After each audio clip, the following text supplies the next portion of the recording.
ماہرین کہتے ہیں ایک راز ہے، ایک ایسا راز جو انسان کی زندگی کو کامیابی کے رستے پہ لا کھڑا کرتا ہے۔ وہ راز کیا ہے؟ واضح مقصد کا تعین۔ اچھا، ان تین باتوں پر غور کیجئے۔ پہلی بات، میں کامیاب ہونا چاہتا ہوں۔ دوسری بات، میں بہت زیادہ پیسے کماؤں گا۔ اور تیسری بات، مجھے خوشگوار زندگی چاہیے۔ اس طرح کی باتیں آپ آج کل کے لوگوں سے سنتے ہوں گے۔ یاد رکھیں، ان تینوں باتوں میں خواہشات کا اظہار ہے۔ واضح مقصد کا کوئی تعین نہیں ہے۔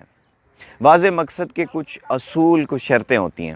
پہلی شرط، آپ کا کوئی بھی مقصد ہے وہ حقیقت پر مبنی ہو، خیالات اور خواب پر مبنی نہ ہو۔ یاد رکھیں، خیالات اور خوابوں سے آپ شیخ چلی تو بن سکتے ہیں، کامیاب انسان نہیں بن سکتے۔ دوسری شرط، آپ کا کوئی بھی مقصد ہے اس کی کوئی تعریف ہونی چاہیے، واضح ڈیفینیشن ہو، آپ بتا سکیں میں نے یہ حاصل کرنا ہے۔ ایک طالب علم کہتا ہے میں نے اچھے نمبر حاصل کرنے ہیں، جبکہ دوسرا طالب علم کہتا ہے میں نے 90% نمبر حاصل کرنے ہیں، اور یہی واضح مقصد ہے، اس کو پتہ ہے میں نے کیا حاصل کرنا ہے۔ تیسری شرط، آپ کا کوئی بھی مقصد ہے اس میں وقت کا تعین ہونا چاہیے، آپ اس کو ماپ سکیں، اپنے مقصد کو بتا سکیں، آپ کو پتہ ہو میں نے اپنا مقصد کتنے وقت میں حاصل کرنا ہے۔ ایک شخص کہتا ہے میں نے بہت زیادہ پیسے کمانے ہیں، یہ کوئی واضح مقصد نہیں ہے، اس کو نہیں پتا کہ اس مقصد کو حاصل کرنے میں اس کو کتنا ٹائم لگے گا۔ جبکہ دوسرا شخص کہتا ہے مجھے اس سال 20 لاکھ روپے کمانے ہیں، یہ ایک واضح مقصد ہے، اس کو پتا ہے میں نے 1 سال کے اندر اسے حاصل کرنا ہے۔ چوتھی شرط، آپ کا جو بھی مقصد ہے وہ آپ کے اپنے اختیار میں ہو۔ اکثر ایسا ہوتا ہے کہ انسان کے مقاصد کسی دوسرے کے اختیار میں ہوتے ہیں۔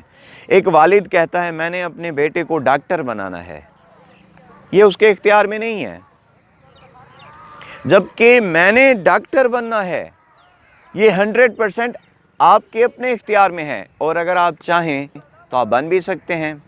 آپ محنت کریں، اپنے مقصد کو حاصل کریں، یہ ایک ڈیفینیٹ گول ہے۔ پانچویں شرط، آپ کا مقصد بڑا ہونا چاہیے۔ یاد رکھیں، جتنی بڑی آپ کی فکر ہوگی، جتنی بڑی آپ کی سوچ ہوگی، آپ کا مقصد اتنا بڑا، اور جتنا بڑا مقصد ہوگا آپ کی کامیابی بھی اتنی بڑی ہوگی۔ تو چھوٹے چھوٹے ہدف طے کرنے سے آپ کی شخصیت کو کوئی چار چاند نہیں لگ جائے گا۔ بڑا مقصد، بڑی کامیابی، تو مقصد بڑا رکھیں۔ کچھ لوگ کیا کرتے ہیں، کچھ لوگ سوچتے ہیں بچوں کی فیسیں ادا کرنا، بل ادا کرنا، اور گھر کے خرچ کو اپنا مقصد سمجھ کر سارا دن اس پہ کام کرتے ہیں، اس پہ محنت کرتے ہیں، مگر یہ کوئی مقصد نہیں ہے، وہ وہیں رہ جاتے ہیں، آگے نہیں بڑھ سکتے۔ اینتھنی رابنز کہتا ہے کہ انسان کبھی بیکار اور سست نہیں ہوتا، اس کے مقصد چھوٹے، بیکار اور سست ہوتے ہیں جو اسے سست اور بیکار کر دیتے ہیں۔ چھوٹا مقصد آپ کو جوش نہیں دلائے گا، بڑے مقصد آپ کے اندر جوش اور جذبہ پیدا کریں گے۔ آخری اور چھٹی شرط، آپ کا کوئی بھی مقصد ہے وہ مثبت سوچوں، مثبت فکروں پر مشتمل ہو، اس سے آپ کے آس پاس کے لوگوں کو نقصان نہ پہنچے، آپ کی ذات کو نقصان نہ پہنچے، آپ کے معاشرے کو نقصان نہ پہنچے، فائدہ ملے، دوسروں کو فائدہ ملے۔ نیپولین ہلز کہتا ہے کہ انسان جو بھی واضح طور پر سوچ سکتا ہے وہ حاصل کر سکتا ہے۔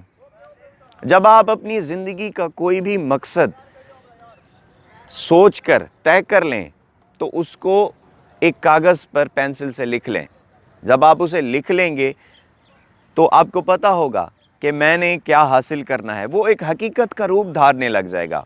اور اس کو کاغذ پر لکھنے کا یہ فائدہ ہوتا ہے کہ آپ کا وقت بچ جائے گا، اور وقت بہت قیمتی ہے، آپ کا وقت بچ جائے گا۔ اپنی زندگی میں کامیابی حاصل کرنے کے لیے اپنی زندگی کا کوئی نہ کوئی مقصد طے کیجیے، کیونکہ انسان کی زندگی ہی مقصد پر مبنی ہے۔ جی دوستو، اگر آپ کو ہماری ویڈیو پسند آئی ہے تو کامنٹ میں اپنی رائے سے ہمیں آگاہ کیجیے گا، اور شیئر کرنا مت بھولیے گا۔ اگر آپ چینل پر نئے ہیں تو چینل کو سبسکرائب کر کے بیل آئیکن کو دبانا مت بھولیے گا تاکہ آپ کو ہماری مزید ویڈیوز سب سے پہلے مل سکیں۔ اپنا بہت سارا خیال رکھیے گا، دعاؤں میں ہمیں یاد رکھیے گا۔ اپنے دوست توقیر نیاز توقیر کو اجازت دیجیے۔ اللہ نگہبان۔